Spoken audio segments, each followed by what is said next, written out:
Hey guys, what's going on? It's Jay. Sad news to report today on the passing of Roberta Flack, the soul singer slash jazz singer slash R&B singer, most known for her uh, songs "Killing Me Softly," the original version, and in 1974, and "The First Time I Saw Your Face" in 1973, both of which she won a Grammy for.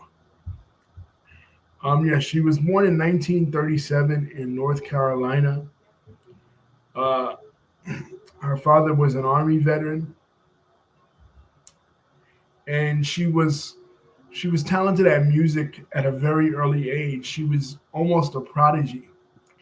At the age of 15, she served as the director for the opera Aida. The famous opera about the love affair between Cleopatra and uh, Julius Caesar. Um, which is interesting because her middle name is Cleopatra.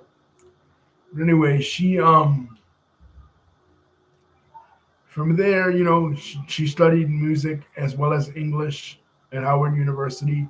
Her father passed away, so she she had to get into teaching. But pretty soon, she was discovered in 1971, and the Village Voice that year wrote an article on her saying that she was the next Aretha Franklin. She was different than all the other R&B artists of the day because in the late 60s and early 70s, R&B took a shift. R&B became more up tempo, became more danceable, more funky, more upbeat. Um, due to a lot of different influences, particularly Norman Whitfield's production of The Temptations. So R&B was a little bit different by the time she came out in the late 60s and early 70s, more hardcore, more gritty. But she was a, David says he never heard of her. David, you know the Fuji song Killing Me Softly? She does the original version. So, um, uh, sh- anyway, she comes out with a more smooth version of R&B that's really influenced by jazz called Quiet Storm that was very popular in the 1980s. She went on to do several Beatle covers, including a cover of Let It Be and Hey Jude, right? And she also has she did several Frank Sinatra covers and all that. She was compared to in the pop world, her contemporary was Barry Manilow. Barry Manilow similarly in the pop and rock world, specialized in very mellow type of music, differently than the kind of rock or pop that you would hear in the late 60s and early 70s. She had that real um, smooth sound. Anita Baker, who was a contemporary of hers at that time, and Luther Vandross, also a contemporary of hers at that time. Very similar, smooth sound.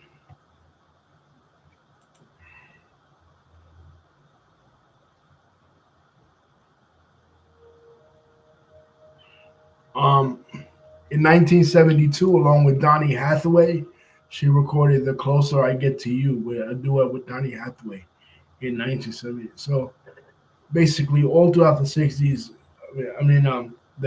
the all throughout the 70s as well as the 80s, she basically dominated the R&B charts.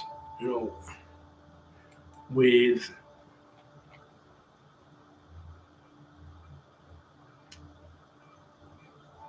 several nominations, including a nomination in 1995 for her album Roberta, and as recent as 2020, um, a 2020 nomination of the Grammy Lifetime Achievement Award. So She was pretty prolific. Her first tour in 1971 was along the likes of Wilson Pickett, Santana, and and others, big names in the R&B and rock world. So, and unfortunately, she passed away today at the age of 88. So, rest in peace to her. Condolences to her family. Like I said, she changed the course of R&B music. Um, you know, putting it into a new era because like this article said that I was reading up on her. Once hip hop came, it it kind of dominated the radio, and R&B artists were left out in the cold. But her, she kept that classic R&B style around. When Lisa and I went to the African Battleground in New York City in 2009, they had a musical exhibit on African American music, and she was featured. Her original version of "Killing Me Softly," as well as the version of "Killing Me Softly" played by the Fugees, the 1996 cover version. And no, that's pretty much it, guys. Rest in peace to Miss Roberta Flack. Condolences to her family. Like I said, a legend in the R&B game. Love you guys. Peace. Thank you, David, for contributing.